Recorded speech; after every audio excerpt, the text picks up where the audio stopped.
আজ শনিবার সকালে ঢাকার প্রেস ক্লাবে অনুষ্ঠিত হলো বাংলাদেশ জাতীয়তাবাদী সিএনজি অটোরিকশা শ্রমিক দলের নির্বাচনী বিশেষ সাধারণ সভা।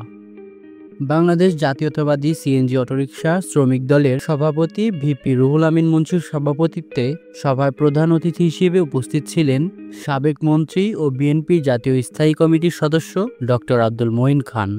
এছাড়াও বিশেষ অতিথি হিসেবে উপস্থিত ছিলেন বেগম খালেদা জিয়ার উপদেষ্টা পরিষদের সদস্য অ্যাডভোকেট মুজিবুর রহমান সারোয়ার।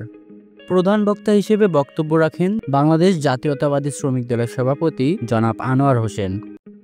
সভায় বক্তারা একে একে বক্তব্য রাখেন। প্রধান অতিথি ডক্টর আব্দুল মঈন খান তার বক্তৃতায় বলেন, আমি আজ এখানে কোনো রাজনৈতিক পদবি নিয়ে আসিনি, আমি একজন গাড়ি চালক হিসেবে এসেছি। তিনি আরও বলেন, দীর্ঘ ৭ বছর ধরে গাড়ি চালিয়েছি, এখনও গাড়ি চালাই। এই দেশে গাড়ি চালকদের যে সুখ দুঃখ তা আমি ভালোভাবে জানি।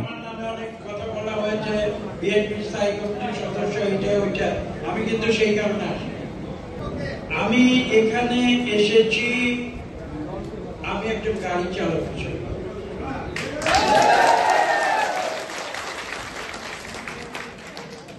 আমি বিগত 60 বছর যাবৎ 60 বছর যাবৎ ঢাকা শহরে আমি কিন্তু গাড়ি চালাই, এখন গাড়ি চালাই। আমি জানি না আমাকে বেশি দিন গাড়ি চালান এরকম গাড়ি চালক এখানে আছেন কিনা, আমার জানি না, হয়তো একজন থাকবে।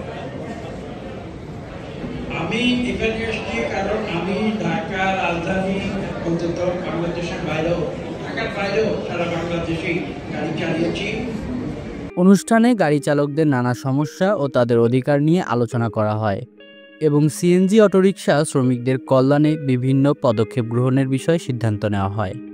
অধিদপ্তরের যারা প্রতিনিধি তারা এখানে উপস্থিত আছেন, তারা কিন্তু অবলোকন করছেন যে আপনারা আইনের ভিতরে কিছু করছেন কিনা।